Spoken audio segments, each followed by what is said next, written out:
출애굽기 23장 10절에서 10절에서 19절입니다.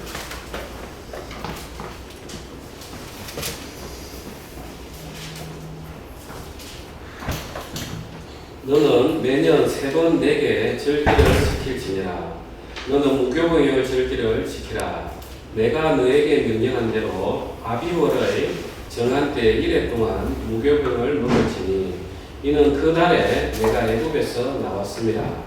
빈손으로 내 앞에 나오지 말지니라. 맥추절을 지키라. 이는 내가 수고하여 밭에 뿌린 것의 첫 열매를 거둠이니라. 수장절을 지키라. 이는 내가 수고하여 이룬 것을 연말에 밭에서부터 거두어 저장함이니라. 내 모든 남자는 매년 3번씩 주 여호와께 보일지니라. 너는 내 제물의 피를 유교병과 함께 드리지 말며 내 절기 제물의 기름을 아침까지 남겨두지 말지니라. 내 토지에서 처음 거둔 열매의 가장 좋은 것을 가져다가 너의 하나님 여호와의 전에 드릴지니라. 너는 염소 새끼를 그 어미의 젖으로 삼지 말지니라. 좀 이제 지금 출애굽기가 우리가 BC 1450년 정도 이때 이스라엘의 문화 속에서 그리고 이제 그 광야 이쪽 지대에서 이제 기록된 배경이기 때문에 오늘날 바로 이렇게 적용하기에는 어려움이 좀 있습니다. 그런데 하나님께서는 어떤 말씀을 하실 때 하나님 마음 안에 있는 그 본질을 외형으로 표현하시기 때문에 우리는 그 말씀 안에 하나님이 어떠한 마음을 담아 두셨는가 늘 그걸 먼저 찾아야 됩니다. 그리고 그걸 찾고 난 다음에 그러면 오늘날 우리는 어떠한가 이렇게 해서 적용이 되어야 되는 것입니다. 우리가 이제 지난주까지는 이웃 사랑에 대해서 좀 이야기가 많이 됐는데 오늘은 하나님 사랑이 어떤 것인가 하는 이야기가 좀 줄을 이루고 있습니다. 먼저 22장 31절 잠깐 보겠습니다.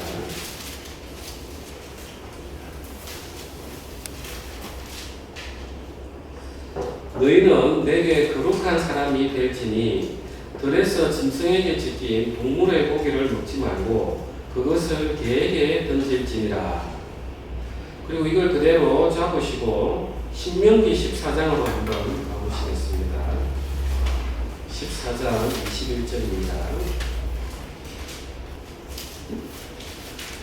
너희는 너희의 하나님 여호와의 성민이라. 스스로 죽은 모든 것은 먹지 말 것이나 그것을 성중에 거류하는 객에게 주어 먹게 하거나 이방인에게 파는 것은 가하니라. 너는 염소 새끼를 그 어미의 젖에 삼지 말지니라. 이 두 개가 연결되어 있습니다. 이렇게 신명기는 앞에 나온 법을 다시 한번 반복하는 거기 때문에 여기에 부족한 것은 또 저기에 짝을 맞춰서 얼마든지 해석을 하는데 도움을 받을 수 있습니다. 저도 이제 어릴 때 늘 이제 그런 이야기를 들었어요. 할머니한테 혹시나 새가 떨어져 죽으면 그 부정 탄다고 그래서 갖다 버리라 그런 이야기를 어릴 때 들었어요. 그리고 왜 그런 이야기들이 왔는지는 모르겠지만 여기 보면 출애굽기에 보면 너희는 내게 거룩한 사람이 될지니 들에서 짐승에게 찢긴 동물의 고기를 먹지 말고 그것을 개에게 던질지니라. 그러고 여기 또 개는 아까 신명기에 보면은 또 이방인 거류하는 객에게 주는 건 좋은데 이방인에게 또 팔고 하는 건 좋은데 너는 먹지 말라. 이렇게 그죠. 이 개라는 표현이 또 이방인을 나타낼 때도 이렇게 쓰이고 있어요. 왜 이런 말씀을 하셨을까? 내가 사냥을 열심히 해야 되는데 옆에 마침 그 사자가 이제 사슴을 뜯고 있는데 내가 사자를 쫓아가지고 아이고 행지했네. 그 좋은 거잖아요. 잴 수 있으니까. 그럴 것 같은데 하나님은 그걸 먹지 말라.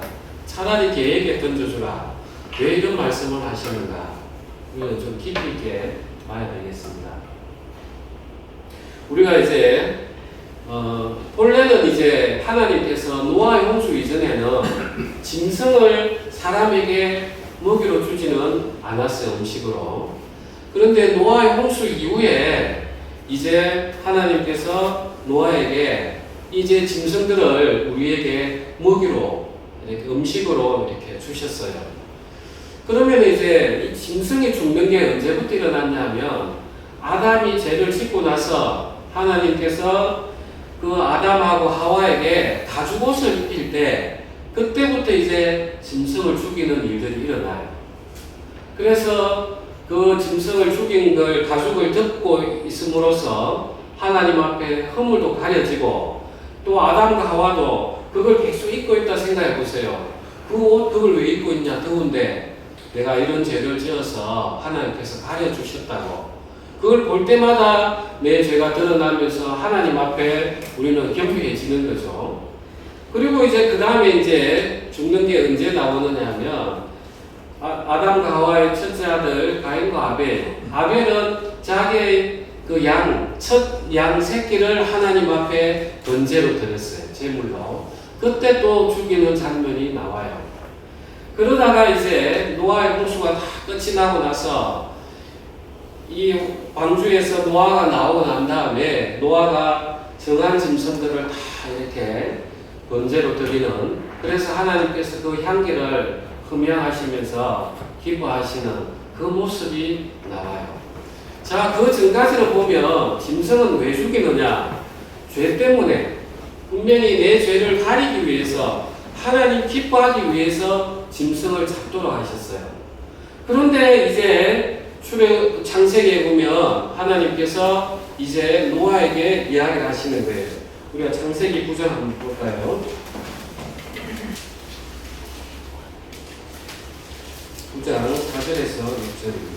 3절부터 제가 읽겠습니다. 모든 산 동물은 너희의 먹을 것이 될지라 채소같이 내가 이것을 다 너희에게 주노라.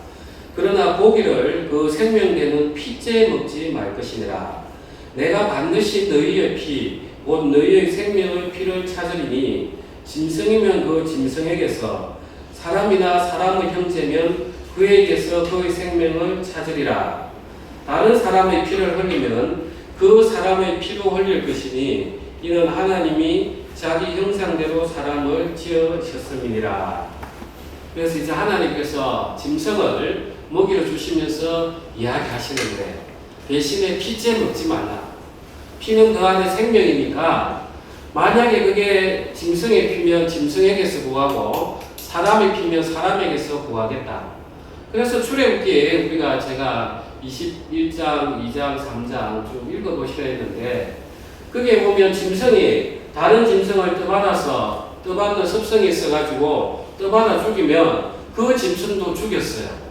그래서 짐승의 피는 짐승에게서 구했어요. 그 다음에 그 사람이 고의로 사람을 죽이면 그 사람은 돌로 때려 죽여야 돼요. 그러면은 돌에 맞아 죽으면 피가 땅으로 흘러가서 하나님 앞에 다시 하나님 그 피를 찾은 거하고 똑같은 거죠. 그래서 지금 이렇게 이야기를 쭉 들어보면 어떻습니까?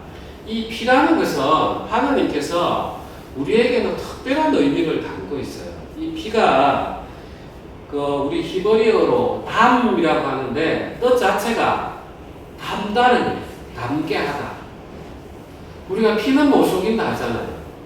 우리가 애를 놓으면은 어릴 때는 잘 모르지만 크면 클수록 부모를 닮아가잖아요. 그래서 그 피 안에는 그 생명이 들어있다. 하나님께서 지금 이야기하시는 거예요.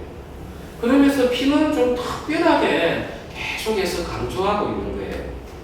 그래서 하나님께서는 이 피를 어떠한 용도로 쓰셨냐면 레위기 27장으로 가시겠습니다. 출애굽기 다음입니다.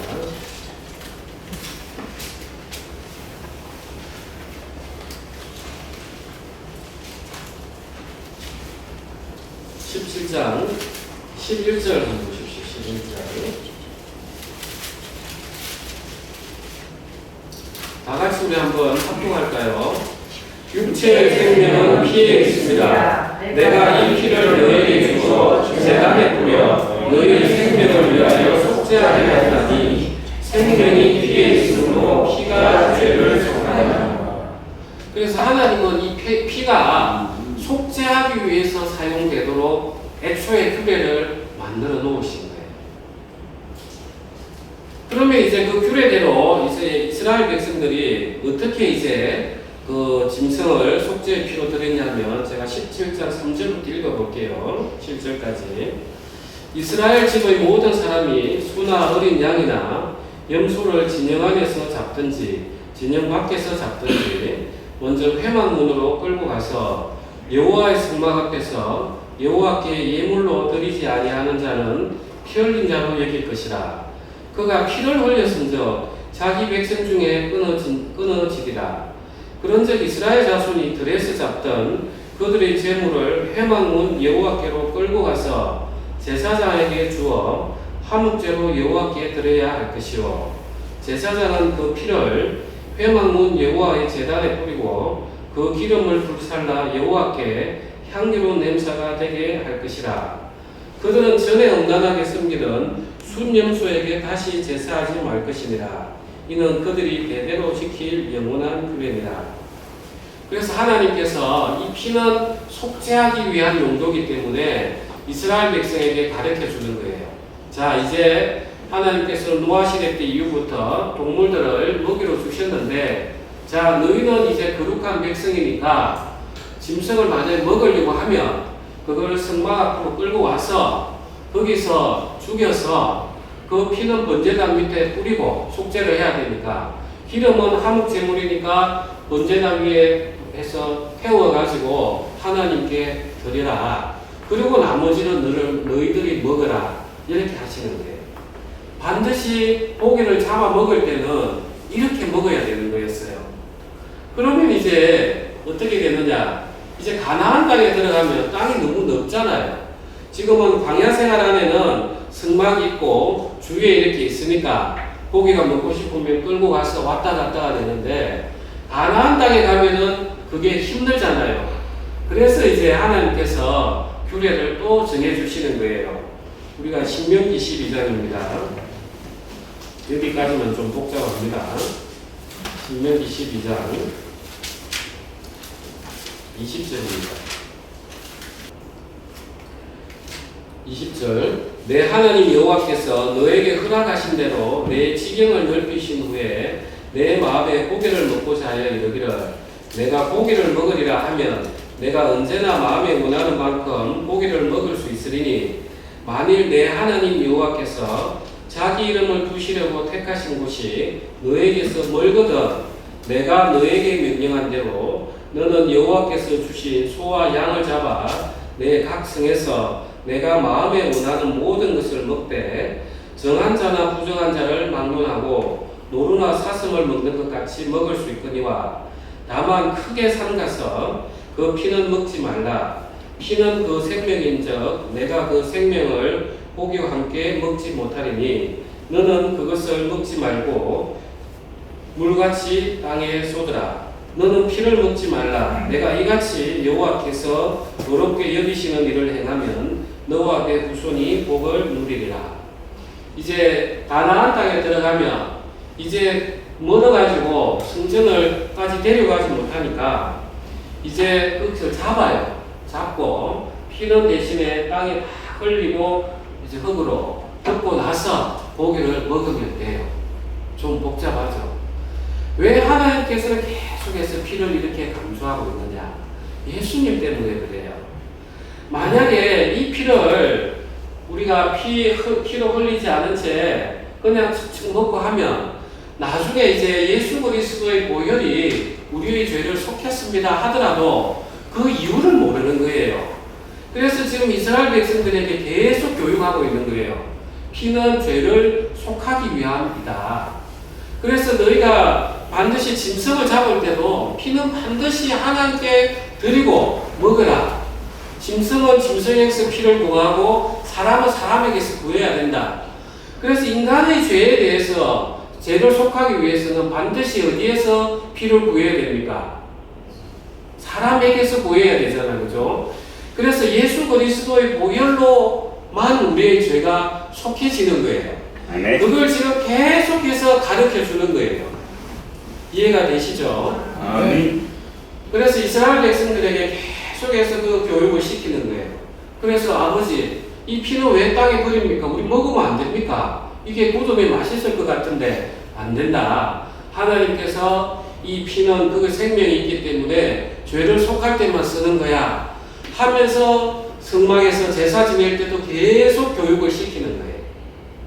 그런데 그 성막에 양을 잡고 소를 잡고 하는 것은 사실 우리의 죄를 속하지는 못하죠. 왜냐하면 짐승의 피로 우리 죄를 사해낼 수가 없기 때문에 하나님께서 임시로 예수 그리스도가 오기까지 그냥 맡겨둔 모형인 거예요. 그러면 오늘날 이게 왜 중요한가?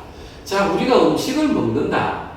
우리가 할 때 먹으면은 내 안에 피가 되고 살이 된단 말이에요. 그 음식을 통해서 내가 온전한 객체가 돼서 더 성장되지고 세포 분열이 일어나고 그야말로 이제 하나가 돼요.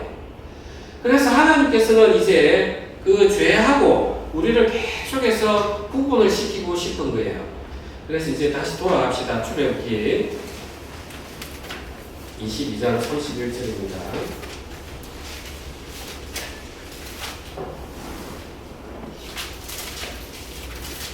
너희는 내게 거룩한 사람이 될지니 들에서 짐승에게 집힌 동물의 고기를 먹지 말고 그것을 개에게 던질지니라.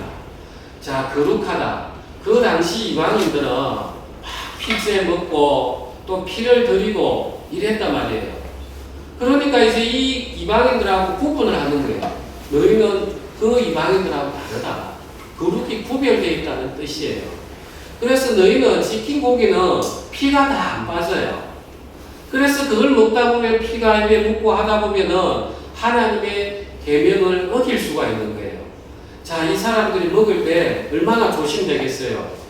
짐승을 잡고도 피가 다 흘려졌는지 이게 또 하나님이 우리에게 주신 정한 짐승인지 먹을 때마다 내가 구분이 되는 거예요.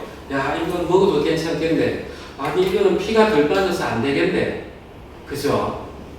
먹을 때마다 내가 이걸 계속해서 살핀단 말이에요. 자, 오늘날 우리는 이게 어떻게 적용이 돼야 되겠느냐. 우리가 로마서 12장으로 가시겠습니다.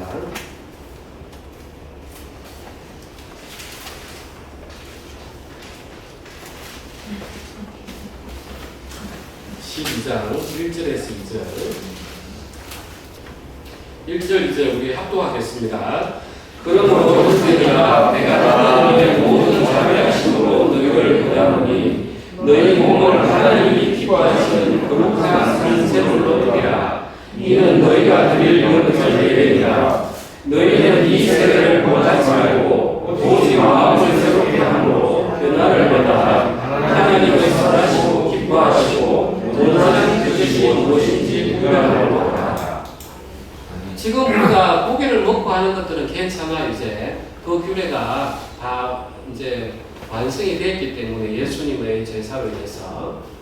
그런데 이제 오늘날 우리에게는 자, 세상하고 구별된 게 거룩인데 내가 하나님을 믿노라 하면서 세상으로부터 오는 모든 생각들, 미움들, 분노들, 음욕들, 탐심들을 그대로 내가 먹어버릴 경우에는 세상하고 구분이 안 되는 거예요. 그래서 내 안에 어떤 생각들이 들어올 때마다 마치 이스라엘 백성들이 고기를 보고 이거 정한 짐승인가? 그리고 피가 다 빠졌는가? 늘 살피듯이 살펴라는 거예요. 그러면서 내 안에 갑자기 어떤 미움이 들어온다. 처음에는 몰라요. 육체가 먼저 반응을 하기 때문에. 그러면은 아, 이게 아니지. 하나님, 제가 이제 구별된 사람인데 그 이스라엘 백성이 찢긴 짐승들, 피가 덜 빠진 짐승들 늘 구분해내듯이 저도 이거 구분할 수 있도록 해주십시오 하면서 또 예수님 이름으로 쫓아내고 내게 오는 생각들을 이제 하나 구분을 해내야 돼요. 이스라엘 백성들이 정한 짐승, 부정한 짐승을 구별하고 그 다음 피가 잘 빠졌는지 안 빠졌는지 구별하듯이 우리도 그렇게 해야 되는 거예요. 나에게 들어오는 생각들이라고 해서 그게 다 좋은 것들이 아니에요. 생각들마다 구분을 해내고 생각들마다 이게 하나의 말씀에 합치되는지 구분해내야 돼요. 우리가 오늘 출애굽기의 그 말씀이 짐승에게 지킨 음식을 개에게 주라. 아무것도 아닌 것 같은데 여기에 그렇게 큰 깊은 뜻이 있는 거예요. 여러분 이해가 되십니까? 아멘. 좀 복잡하게 왔지만 정리하면 하나님은 그 이스라엘 먹는 백성들에게 그 피를 반드시 구분하게 해놓았던 거예요. 예수 그리스도의 그 보혈을 나타내 주기 위해서. 우리도 마찬가지인 거예요. 세상에서 나오는 그 피들은 사실 다 심판의 피란 말이에요. 예수님의 피는 우리에게 생명의 보혈을 가져다 주지만 나머지는 우리가 사망 아래 있기 때문에, 심판 아래 있기 때문에 그 피는 내가 먹으면 그냥 내가 심판 아래 들어가는 거예요. 사단이 주는 생각들 내가 먹으면 그야말로 내가 사단에게 마음을 내주게 되고 그게 하나님으로부터 징계함을 받는 원인이 되는 거예요. 그래서 우리는 어떤 생각 하나, 내 뱉는 말 한마디라도 늘 하나님 앞에 우리는 살펴봐야 되는 것입니다. 네. 다시 출애굽기 돌아가시겠습니다. 23장입니다. 23장 14절입니다. 너는 매년 세 번 내게 절기를 지킬지니라. 이 절기라는 뜻이 이 하가그에서 원을 빙 둘러서 춤추다, 기뻐서 춤추다, 원을 부르다 이런 뜻을 가지고 있어요. 우리가 저도 어릴 때 정월 대보름 때 보면 이렇게 대를 이렇게 달집을 지어가지고 사람들이 둥그렇게 서 있고 또 그때 이제 그 풍악도 이렇게 치고 이렇게 하는 것들 저도 이제 기억이 납니다. 그것처럼 이제 이 절기라는 것은 뭘 기념하는 거예요. 즐거운 마음으로 축제도 부리고 노래하고 그런 기념하는 것을 이제 하나님께서 세 가지를 정해 놓은 거예요. 이게 또 우리 인생에 있어가지고 중요한 것들입니다. 첫 번째는 너는 무교병의 절기를 지키라. 내가 너에게 명령한 대로 아비월의 정한 때에 1해 동안 무교병을 먹을지니 이는 그날에 내가 애굽에서 나왔습니다. 자, 무교병, 누룩이 안 들어간 뜻이죠. 자, 이 무교절은 언제냐? 자, 이스라엘 백성이 마지막으로 출애굽에 나올 때 마지막 재앙이 무슨 재앙입니까? 네, 장자들이 다 죽는 재앙이었죠. 그런데 이제 이스라엘 백성들은 양을 잡아서 그 피를 문설주하고 좌우 문인방에 바르니까 죽음이 뛰어넘어갔죠. 그게 이제 6월절이라고 했잖아요. 그죠? 패스오버. 내 죽음이 넘어간 절기다. 그날 저녁부터가 무교절인 거예요. 그래서 무교절을 하고 유교절이 나름 같아요. 사실은. 거기서부터 이제 일주일인데 이 일주일은 반드시 하나님께서는 누룩을 제하고 누룩이 있는 떡을 먹지 말라는 거예요. 그래서 무교절 이게 마초트, 마차인데 뜻이 두 개를 같이 가지고 있는 거예요. 하나는 단계 확 땡긴다 이런 뜻을 가지고 있고 하나는 완전히 빨아서 없애버린다 이 뜻을 두 개를 같이 가지고 있어요. 이 마차라는 뜻을.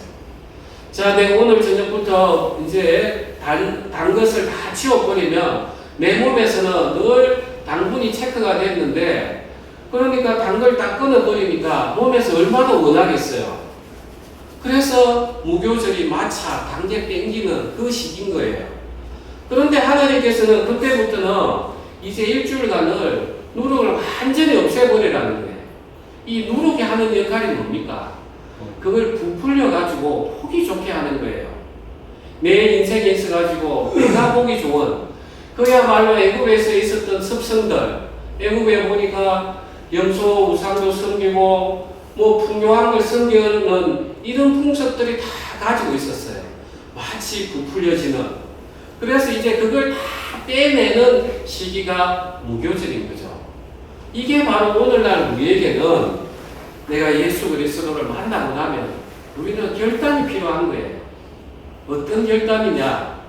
내가 세상의 유혹들, 세상의 달콤함들, 이제 이걸 반드시 한 번은 완전히 빼내는 이 시기가 필요한 거예요. 그래서 하나님께서는 이 무교병을 반드시, 무교질에는 무교병만 먹고 유교병, 누룩이 들어간 것은 먹지 말라. 우리가 하나님을 만나고 나면 내가 하나님도 섬기고 세상의 달콤함도 내가 먹어가면서 살겠다. 있을 수 없는 거예요. 그래서 이 오늘 절기 세계는 우리 신앙의 성장 순서를 보여줍니다. 그래서 내가 유월절을 통해서 예수 그리스도의 피로 말미암아서 구원을 받았습니다. 그러면 그때부터 예수님이 날 위해서 십자가에 못 박히셨구나. 내 죄 때문에 십자가에 못 박혀 죽으셨구나. 이제 내가 어떻게 그 죄 안에 거하리요. 하나님, 이제 제가 세상에 있는 모든 것들을 제가 내려놓겠습니다. 제가 주님이 주시는 그 말씀, 처음에는 맛이 없어 보이지만 그것이 하나하나 먹다 보면은 그게 또 얼마나 구수하겠습니까? 이제 제가 말씀만 의지하겠습니다. 이런 결단의 시기를 보내라는 게 무교절입니다. 이해가 되십니까? 네. 여러분, 우리가 반드시 하나님을 만나면 이 시기를 건너야 됩니다. 저는 제 지난 신앙을 돌아보면은 저는 이 시기를 못 건너가지고 어떻게 건너는 줄도 몰라가지고 20몇 년을 그렇게 제가 어렵게 보냈어요. 반드시 우리는 하나님 앞에 내가 하나님으로 예수 그리스도의 피로 말미암아 새 사람이 되었으면 새 사람에 맞는 생활 방식을 반드시 익혀야 됩니다. 자, 그 다음에 내가 애굽에서 나왔습니다. 빈손으로 내 앞에 나오지 말지니라. 자, 이 말씀을 우리가 한번 보겠습니다. 출애굽기 12장으로 한번 가보겠습니다. 왜 이 말씀이 나왔는지 한번 봅시다.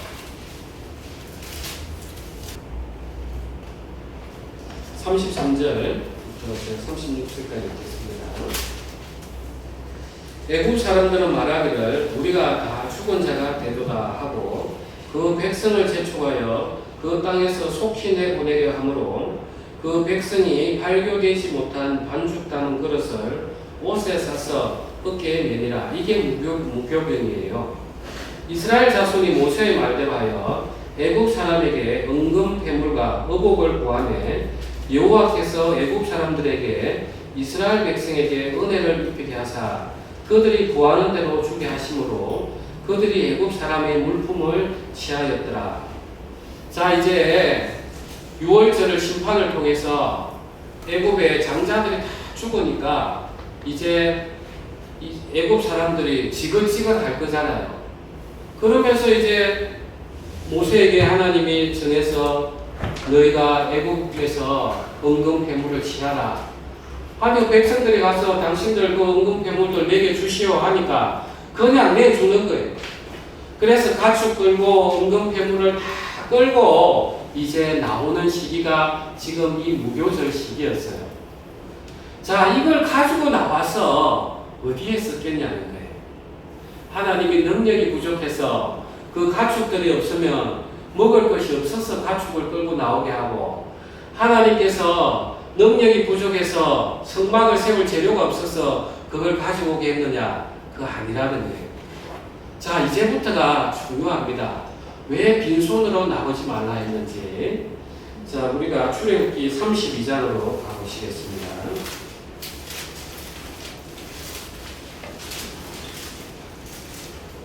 32장 1절부터 4절. 백성이 모세가 산에서 내려오미 더딤을 보고 모여 백성이 아론에게 이르러 말하되 일어나라. 우리를 위하여 우리를 인도할 신을 만들라. 이 모세 곧 우리를 애굽 땅에서 인도하여 낸 사람은 어찌 되었는지 알지 못함이니라. 아론이 그들에게 이르되 너희의 아내와 자녀의 귀에서 금고리를 빼어 내게로 가져오라. 모든 백성이 그 귀에서 금고리를 빼어 아론에게 또 가져가되 아론이 그들의 손에서 금고리를 받아 부어서 조각칼로 새겨 송아지 형상을 만드니 그들이 말하되 이스라엘아 이는 너희를 애굽 땅에서 인도하여 낸 너희의 신이로다 하는지라. 그 다음에 36장으로 한번 가보세요.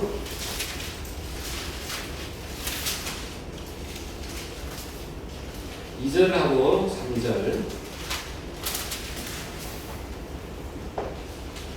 모세가 브살렐과 오홀리압과 및 마음이 지혜로운 사람 곧 그 마음에 여호와께로부터 지혜를 얻고 와서 그 일을 하려고 마음에 원하는 모든 자를 부르매 그들이 이스라엘 자손의 성소의 모든 것을 만들기 위하여 가져온 예물을 모세에게서 받으니라.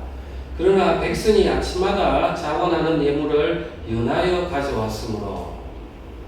자, 이스라엘이 애국 백성으로부터 취했던 그 은이나 금이나 해물, 가축들이 자, 용도가 두 가지인 거예요. 하나는 금송아지 우상 만드는 데 쓰였거나 아니면 하나님의 성전을 만들어서 하나님을 섬기는 데 쓰이거나 두 가지 중에 한 개더라는 거예요. 그래서 하나님께서는 이스라엘 백성들에게 애굽에서 나올 때 많이 가지고 나오게 했어요. 왜 가지고 나오게 했냐면 하나님을 섬기는 데 쓰기 위해서 가지고 나오라 했던 거예요. 그런데 안 가지고 나오면 내가 가지고 나왔다가 하나님 성소에 안 드리면 그건 어디에 쓰여지는 거예요? 예, 나를 섬기거나 우상을 섬기는 데 쓰여지는 거예요. 그래서 하나님께서는 무교절에 너희는 빈손으로 나오지 말라. 빈손으로 나오지 말라. 자, 이 빈손이라는 게 두 가지 뜻을 같이 가지고 있어요. 빈손, empty hand에서 진짜 손 이렇게 가져온 거 이렇게 있고 그냥 헛되이 이런 뜻을 같이 가지고 있어요. 그래서 우리가 예배를 드리러 올 때도 내가 그냥 일요일이니까 교회 와야지 이는 이렇게 오지 말라는 거예요.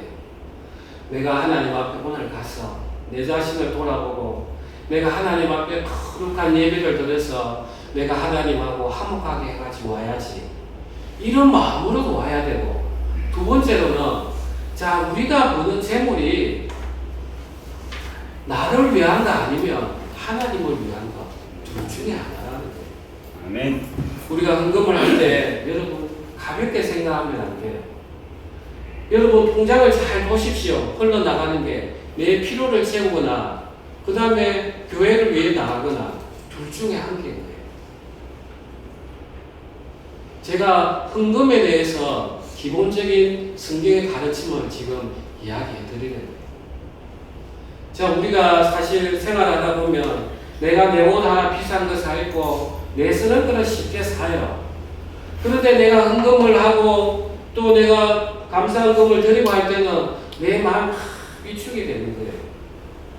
자, 나는 세상에서 마음대로 쓰면서 교회에서 내가 이게 어려운 사람을 위해 쓰여지고 전도를 위해 쓰여지고 이런 데는 내가 아주 마음이 빈약하다. 그러면은 사실은 우리는 세상을 더 사랑하는 거예요. 그렇다고 제가 여러분에게 11조 내시오, 헌금을 많이 하시오 하지 않아요. 왜냐? 그렇게 강요하다 보면은 교회를, 하나님을 헌금을 내게 하는 강도 절도로 만들기 때문에 그렇게 하지 않아요. 사도 바울이 이야기하는 거예요. 너희는 기쁜 마음으로 자원해서 형제를 도와라고. 제가 여러분 헌금 이렇게 하십시오. 우리는 헌금 내는 사람 이름 안 밝힙니다. 그렇게 할 때 그렇지만 저는 여러분에게 성경에 말하는 원칙을 가르쳐 드려야 됩니다. 우리는 너희는 나올 때 빈손으로 오지 말라. 우리가 인생에 버는 게 나 아니면 하나님 섬기는 둘 중에 한 개라는 거예요. 그래서 반드시 우리는 마음하러 올 때는 하나님 제가 오늘 이런 마음으로 왔습니다. 제가 하나님 앞에 은혜 입고 싶습니다. 내 마음도 가득 채우고 그 다음에 내가 세상에서 커피 쉽게 사 먹는 거 이거 마음도 아껴서 그래 내가 이번 주 이거 아껴서 앞으로 선교하는 데 쓰도록 해야지. 하나님 제 이 마음 받으십시오 하면서 내 마음을 들어야만이 내가 세상에는 물건 쉽게 사면서 하나님을 섬기는 데 악하고 이렇게 사는 걸 막아낼 수가 있는 거예요. 이해가 되시죠? 네. 그래서 우리는 자원하는 마음으로 우리는 분명히 하나님을 섬기지 않으면 세상을 섬기는 이거밖에 없어요. 그래서 내 주머니는 나를 위해 성경을 남겨놓고 교회에서는 빈손으로 오고 이렇게 하지 말라는. 자, 그 다음에 중요한 게 하나 있습니다. 자, 내가 헌금을 많이 했다고 해서 이게 나의 의가 되면 안 돼요. 그러면 다른 사람들을 판단하게 됩니다. 이런 판단하는 사람들에 대해서 우리가 유다스를 한번 보겠습니다. 신약 성경 1장 9절하고 10절입니다. 선사장 미가엘이 모세의 시체에 관하여 마귀와 다투어 변론할 때 감히 비방하는 판결을 내리지 못하고 다만 말하되 주께서 너를 꾸짖으시기를 원하노라 하였거늘 이 사람들은 무엇이든지 그 알지 못하는 것을 비방하는도다. 또 그들은 이성 없는 짐승같이 본능으로 하는 그것으로 멸망하느니라. 무슨 말이냐면 이 당시에 성경 안에는 없어요. 이스라엘 백성들은 잘 알고 있는 내용이었어요. 모세 성천기라는 기록에 보면 모세가 그 애국인을 자기 동족을 죽였다 해서 때려 죽이잖아요. 살인을 했어요. 그래서 모세가 죽으니까 이제 사탄이 와서 살인했으니까 이거는 모세의 시체는 내 소관 아니냐고 이렇게 이제 천사장하고 이제 한판이 붙었던 거예요.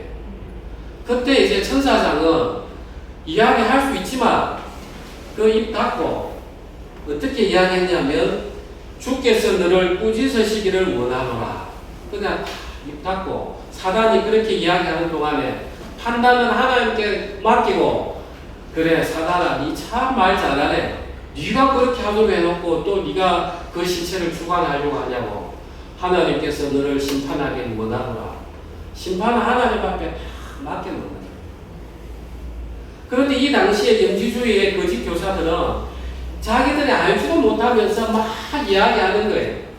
오늘날 교회, 어떤 교회는 이렇게 이야기도 하더만요. 그 신천지가 또 그래 보니까. 그 세례 요한이 예수를 대신했다고. 그래서 배교자라면서 그 내용을 알고 있냐고. 이 이야기를 막 하는 거예요. 알지도 못하는 걸 지 생각으로 본능적으로 막 이야기하는 거예요. 우리가 그렇다는 거예요. 내가 헌금을 많이 내고 하다 보면 우리는 내 기준에서 그 지금 사단이 이야기하는 것처럼 선악을 알게 하는 그 마음을 줬기 때문에 옳고 그름은 기가 막히게 판단해요. 그러니까 내 말하는 게 뭔 하나님을 어떻게 거역하는 줄도 모르고 판단을 한다는 거예요. 그래서 우리는 내가 헌금을 많이 내는 사람도 이게 교회에서 알아주지 않나 그런 마음 가졌어도 안 돼.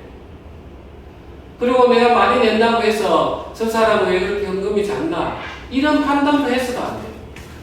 그 모든 것들은 오직 하나님 안에 두고 우리는 그런 분들을 위해서 하나님 우리 저 형제님 잘 살게 해서 하나님을 더욱 잘 섬기게 해주십시오.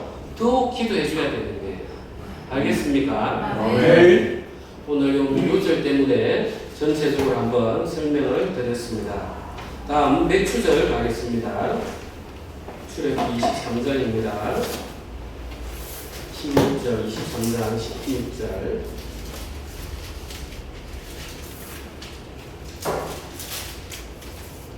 맥추절을 지키라. 이는 내가 수고하여 밭에 뿌린 것의 첫 열매를 거두미니라.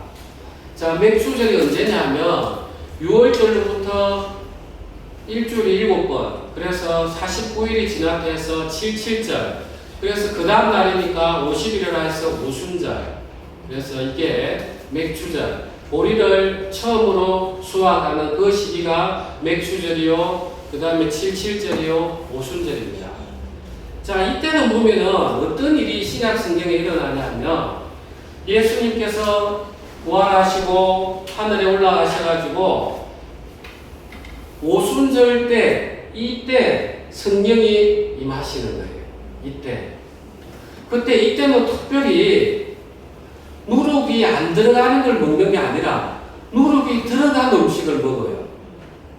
좀 특별해. 자, 무교절은 누룩이 들어간 걸 먹으면 안 돼요. 그런데 이 맥추절은 누룩이 들어간 걸 먹어야 돼요.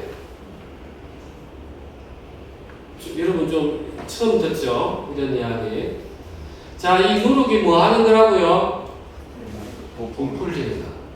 자, 예전에는 내 육체를 막 부풀렸다 하면 이제는 내가 비워진 가운데 성령이 내 안에서 나를 통해서 하나님의 일을 할 수 있도록 열매 맺게 하는 거예요. 그래서 이때는 유교병을 만드는 거예요. 그래서 성령이라는 게 루아흐에서 호흡하다, 바람 불다 이 뜻이에요. 그래서 예수님께서 우리에게 성천하시고 나서 성령을 보내주셔서 이제 이 땅의 교회가 본격적으로 시작이 돼요. 그러면 이제 우리는 어떻게 살아야 되는가를 지금 이야기하시는 거예요. 자, 예전에는 내가 내 육체를 잘 보이게 하려고 과시하고 부풀렸다면 이제는 나를 비우고 주님 성령으로 역사하여 주십시오. 저에게 나오는 모든 것들 주의 성령의 열매입니다 하면서 나를 비워내는 이런 시기가 또 맥주절인 거예요. 그래서 처음에 우리가 구원을 받고 나서 내가 세상하고 단절되는 시기가 있고 이 단절이 되고 나면 이제 주의 성령이 나에게 가득히 일을 해서 열매 맺는 이 시기라는 거예요. 그래서 우리의 구원의 흐름을 지금 이야기하고 있어요. 이제 마지막으로 수장절을 지키라. 이는 내가 수고하여 입은 것을 연말에 밭에서부터 거두어 저장함이니라. 자, 이 수장절은 이제 곡식을 거두어 둔다 해서 수장절이다. 또 이렇게 하고 또 이제 이걸 초막절이라고도 합니다. 장막절이라고도 하고 왜 그러냐면 이스라엘 백성들이 이제 홍해를 건너서 광야 생활을 할 때 초막 텐트를 지어서 생활을 했잖아요. 그래서 이걸 기념한다 해서 초막절, 장막절, 수장절 이렇게 부르고 있어요. 자, 초막절하고 장막절은 우리에게 어떤 의미를 가지고 있느냐? 자, 내가 이제 하나님을 이제 만나가지고 하나님 안에서 우리가 산단 말이에요. 자, 텐트를 친다는 것은 본래 내가 영원히 거주할 집이 아니라는 거죠. 그래서 내가 내 인생을 살아가면서 하나님, 저는 이 세상 살아가는 나그네입니다. 저의 집은 저 본향에 있지 않습니까? 하면서 내가 이 세상에서 정착하려고 하는 마음, 이 세상을 추구하려고 하는 마음들을 하나하나 내려놓게 하는 그 역할을 해주는 거예요. 그리고 이 수장절의 의미라는 말은 뭐냐면 우리가 곡식을 수수하면은 알곡은 창고에 넣고 죽정이는 바람 불어가지고 나중에 다 불태워요. 내 영혼이 마지막에 하나님 알곡이 되어서 하나님 창고에 들어가는 이 날을 제가 영원히 바라봅니다. 저에게 있는 이 껍데기들 정말 알곡 아닌 모든 것들은 주님 저 성령으로 다 불태워 주시고 그 나라만 가게 해 주십시오 하면서 하나님을 온전히 또 바라보는 거예요. 그래서 하나님께서는 내 모든 남자는 매년 3번씩 주 여호와께 보일지니라. 우리 신앙의 구원을 받고 나서부터 그 나라 가기까지 큰 절기를 이 가운데에서 담아 놓으신 거예요. 여러분은 지금 이 절기 가운데 어느 과정을 겪고 있습니까? 여전히 그 6월절에 만족해서 어린아이처럼 신앙을 하고 있습니까? 아니면 내가 비워져서 성령이 충만하게 들어와서 그 성령이 일을 해서 성령의 열매를 맺는 그 시기를 겪고 있습니까? 아니면 내가 지금 이 세상에 이제 나그네의 삶이요 하나님 아버지 그 본향의 집을 살기 위해서 내가 바라보고 살아가고 있습니까? 지금 하나님께서 여러분에게 점검하게 하시는 거예요. 그리고 마지막에 19절에 한번 보시면 내 토지에서 처음 거둔 열매의 가장 좋은 것을 가져다가 너의 하나님 여호와의 전에 드릴지니라. 너는 염소 새끼를 그 어미의 젖으로 삼지 말지니라. 희한한 말씀이 있어요. 너는 염소 새끼를 그 어미의 젖으로 삼지 말지니라. 인간적으로 보면 새끼하고 어미의 젖으로 하니까 얼마나 안 돼 보였나 이런 생각이 들지만 그 당시에 이방인들은 염소를 아까 우리가 잠깐 읽었는데 순염소도 숭배하고 또 염소를 숭배하는 습성이 있었어요. 왜냐하면 새끼도 많이 낳고 일찍 번식하고 이러니까 거기에다 또 젖이 나오니까 그걸 통해서 많이 나에게 풍족하게 해달라고 이런 걸 숭배하기 위해서 이런 우상을 숭배했단 말이에요. 그래서 하나님께서 너는 염소 새끼를 그 어미의 젖으로 삼지 말지니라. 너희가 거두어 드리는 모든 것들을 내가 너에게 주는 거야. 너희가 세상을 향하는 마음들 이제 의지하지 마라.